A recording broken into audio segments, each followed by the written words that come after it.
Sabi niya, "Ay guys, may babatiin lang ako, yung idol ko. Hi Bossing Vic, Bossing I love you." Napatigil si Bossing at sinabing, "Teka lang, may bumati sa akin kanina babatiin ko rin siya ngayon. What's up guys? Mag-uusap tayo ha," sabi niya. Si Alan Kay, being the sassy queen that he is, ay pabirong bumanat ng pinagbabantaan mo ba si Vice?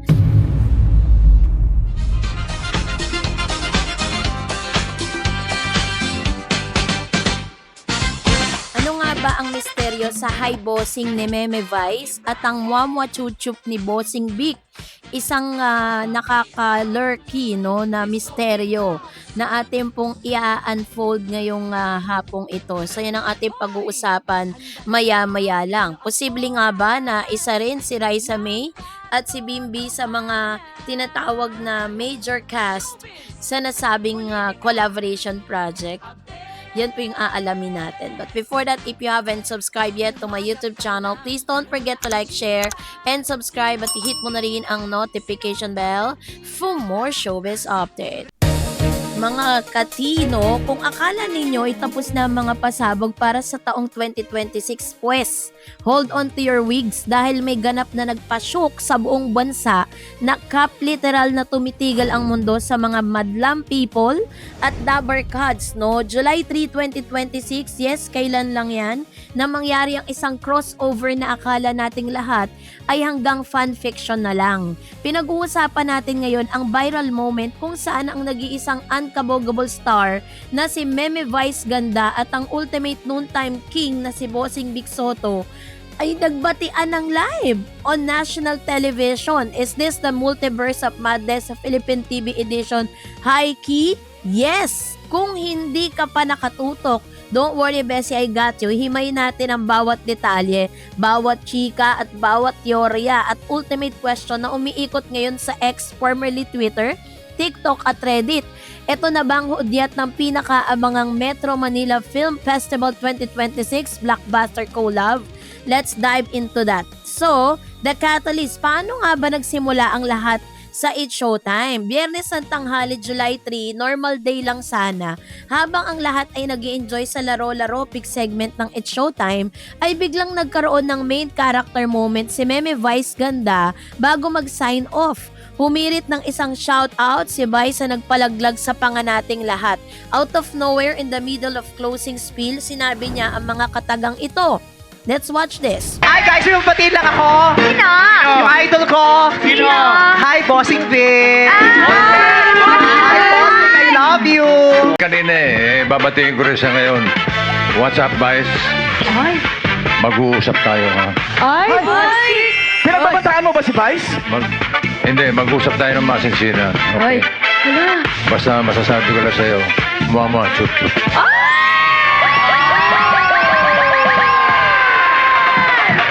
Ano kaya yun? Sabi niya, "Ay guys, may babatiin lang ako, yung idol ko. Hi Bossing Vic, Bossing I love you," sabi niya. So the scream, ang reaksyon ng mga co-host niya sa stage, priceless. Sila Ami Perez, Jackie Gonzaga, Kim Chu, Bong Navarro at Jug Sugueta ay literal na nagiyawan. It wasn't just a simple shout out, it was a cultural reset. Ang tagal-tagal naging magkatapat ng Showtime at Eat Bulaga. Ang tagal naging sentro ng network works ang tapatan ni Vice Ganda at TBJ or Tito Vic and Joey. Tapos ngayon isang casual na I love you mula kay Meme papunta kay Bossing. Nature is healing from far. Kung yung energy sa studio was giving end of an era, pero at the same time, start of a new dynasty. Wala nang kompetisyon. Pure love na lang. Pero wait, there's more. Kung akala nyo ay tapos na ang pasabog ng GMA7 at GTV kung saan ume-ere ang Showtime, bumawi naman ang kabilang kampo, Sabi dyan, the clapback of the century, ang sagot ni Bossing sa Eat Bulaga. Dahil nga at 2026 na at ang bilis umikot ng balita sa social media, nakarating agad kay Bossing Vic ang mensahe ni Vice. Wala pang ilang minuto o oras sa mismong ere ng Itbulaga sa TV5, nag-drop ng sarili niyang bomb si Vic Soto. Habang nag-host bilang napatigil si Bossing at sinabing, "Teka lang, may bumati sa akin kanina babatiin ko rin siya ngayon. What's up, Vice? Mag-uusap tayo ha," sabi niya. Literal chills bro. Ang mga co-host na sina Maine Mendoza, Maso Campo at Alan Kay ay biglang nagkagulo. Si Alan Kay being the sassy queen that he is ay pabirong bumanat ng pinagbabantaan mo ba si Vice? Ang sagot ni Bossing, isang linyang nagmamarka sa Philippine pop culture. Hindi, mag-uusap tayo ng masinsinan. Basta masasabi ko lang sa'yo ay muamua chup chup. Muamua chup chup, si Bossing Big Soto ang haligi ng komedya, nag-flying kiss / beso sound trip kay Meme Vice o National TV. Aba, ano yan apakabongga. Kung hindi mo na feel yung gravity nito, imagine, Batman casually texting Joker para magkape. Ganun yung peg, 'di ba? Ganyan siya ka-wild. The Dabbercad audience went absolutely feral. Ang X-timeline bursting into flames. Ang mga marites at chismosa sa TikTok overworking, no? Sa pag-edit ng mga videos na ito, mga clips na ito. Oops, ad break muna. 8 a.m. ang pasok tapos 3 a.m. ka na nakatulog kakagrind. Alam niyo yung feeling na tipong lumabas na yung kaluluwa mo sa katawan mo dahil sa dami ng kailangang tapusin. Mga mima, ang mood natin for today's video ay very much zombie. As pagod as person. Feeling ko hindi ko na talaga kaya. Pero wait lang, hindi tayo pwedeng sumuko sa life. We have dreams to chase, TikTok trends to do, at cravings to satisfy. Hindi pwedeng laging lutang. Kaya bago pa ako tuluyang kainin ng antok, kailangan na nating ilabas ang ultimate lifesaver. So, the one and only Nescafe Original. Walang etchos, ito talagang OG pampagising ng bayan. Yung tipong kahit gaano ka-stress sa deadline, hindi ka na niya iiwan sa ere. Let's romanticize making coffee for a bit, besties. Pakinggan nyo naman yung ASMR na yan. Pagkabukas mo pa lang ng sachet, amoy na amoy mo na agad yung classic roasted coffee aroma. Amoy pa lang, alam mo nang kaya mong harapin lahat ng red flags. Today, yung tapang niya, mas matapang pa sa mga desisyon ko sa buhay lately. So, one sip, and boom, the serve! Nakabalik na ang kaluluwa ko sa katawan ko. Literally, ganito yung kape na hinahanap-hanap ko. Sakto yung tapang at sarap para i-kickstart yung utak ko. Good morning talaga sa neurons ko na biglang nagising. From zero energy to 100 real quick. No more lutang moments, no more excuses, at ready na tayo mag-slay at mag-hustle for today. Kung kailangan nyo rin ng flat armor para sa araw na yon, alam nyo na ang sagot. Kaya kung gusto nyo na ng legit energy boost na swak sa budget natin, mag-Nescafe Original na rin kayo. Bangon na at magkape, mga mima! Let's get back to the video. Eto na, totoo nga ba ang chismis, yung The Metro Manila Film Festival 2026 agenda? Ngayon, bakit ba nagkakaroon ng ganitong public display of affection ang dalawang noontime titans? The mat is matting. Besties, wala nang ibang pwedeng naging dahilan kundi ang bulong-bulungan na matagal nang gumagala sa gilid-gilid ng showbiz ang Vice Ganda X Big Soto Metro Manila Film Festival 2026 collab. So you got it right. Heto ang mga resibo kung bakit super valid ang teorya na ito. The Softy Permasi or Deleted Post Fiasco. Ilang araw bago ang live TV batian, may isang star music recording artist na nagngangalang Sophie Permasi ang nag-post umano sa social media na magpe-perform siya sa isang event kung saan in-announce ang pelikula ni Vice at nila Vic at Vice. Girl, the post was deleted faster than my ex apologies. Bakit may didelete kung walang katotohanan, diba? Suspicious.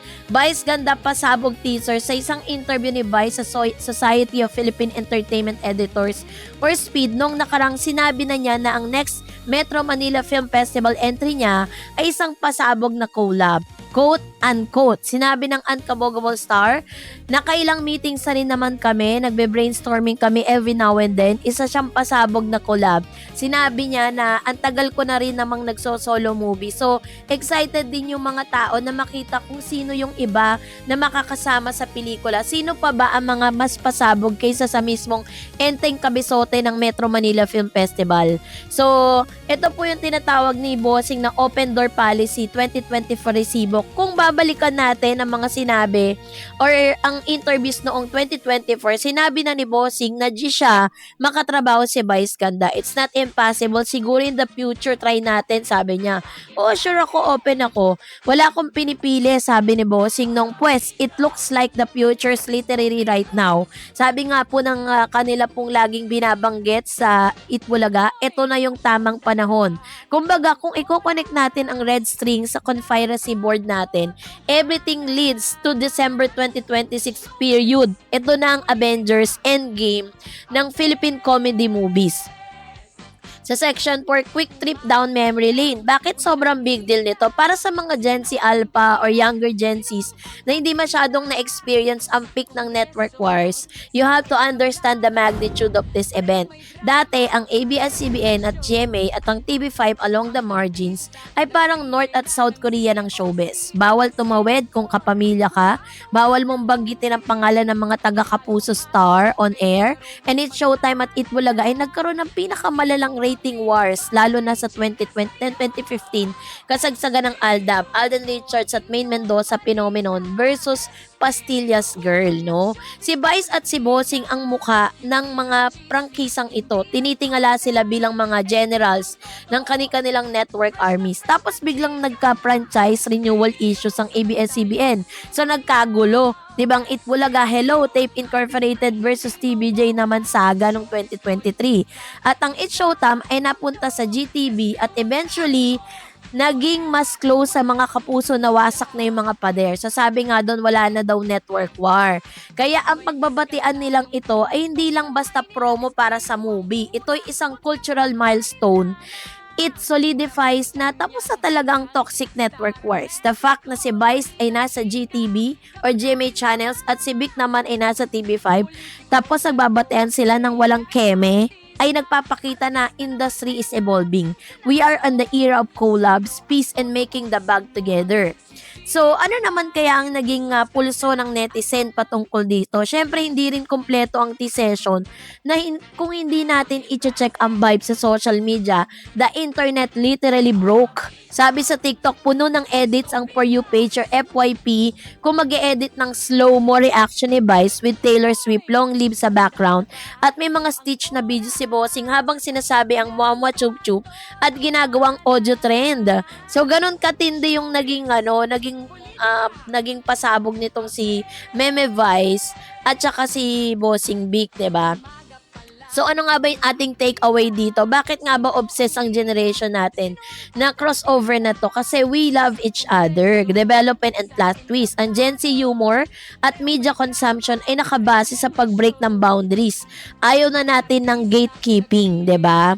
Kaya naman ang Vice Big interaction ay isang perfect embodiment ng healing inner child para sa maraming batang lumaki na nanonood ng panis na rivalries ng mga network. We grew up watching them separately constantly, being asked, sino ang mas nakakatawa, Showtime o Bulaga? Ngayon, we don't have to choose. Pwede nating ista ng dalawa. At the end of the day, ang Mwamwa Chup Chup na yun ni Bossing Big is more than just a funny soundbite. It's an acknowledgement of Vice Ganda's legacy as much as Vice Idol comment was sign of pure respect for Big Soto's foundation in the industry. It's real, recognizing real, game recognizes game.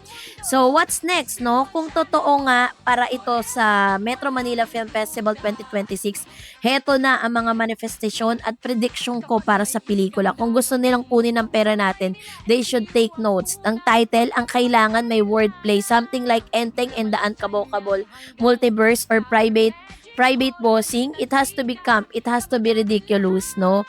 Kailangan din ng ultimate mashup. Gusto mong makita si Bong Navarro o si Manalo na magda-dance showdown? Gusto ko makita si Maine at Ann Curtis, though wala sila Ann currently sa EB Steel. Sa isang frame, gusto ko magkagulo ang mga universe. The Vox Office, let's be real, kung magsasama ang fanbase ni Vice na hawak ang pop culture at masa at ang fanbase naman ni Bossing Big Soto na hawak naman ang pamilya at mga bata tuwing Pasko, this movie could easily break the 1 billion peso mark. It's going to be financial juggernaut, no? Ito na atang tatalo dun sa Unbreakable na movie ni Catherine Bernardo at Alden Richards na kumita ng 1 billion, 'di ba? It's going to be a financial juggernaut. The promo. Imagine si Vice Ganda at nag-guest sa Itbulaga sa TV5 for the first time or si Bossing Big Soto na uupo bilang hurado sa tawag ng tanghalan na It's Showtime. The rating would explode. Ang TV executive ay siguradong umiinom na ng kape ngayon pa lang sa pagpaplano. So mga besties, strap in. Dahil mukhang nagsisimula pa lang ang chika na to, nagsalita na ang mga boss, nagbatean na sa live TV, ang kailangan na lang natin ay ang official movie poster na may malaking star log na MMFF hanggang sa susunod na update. And we will stay vigilant, we will monitor their spill. At we will wait for the pasabog announcement. Mwah chup chup to all of us who survived the network wars to this beautiful moment. So ang tanong, kasama nga ba si Raisa at si Bimbi sa nasabing programa? Yan po yung ating pong aalamin sa mga susunod nating updates. And that's it for today. For more videos and updates, please don't forget to like and subscribe. And please don't forget to follow my Facebook page, Dareds TV and Dareds channel. God bless everyone.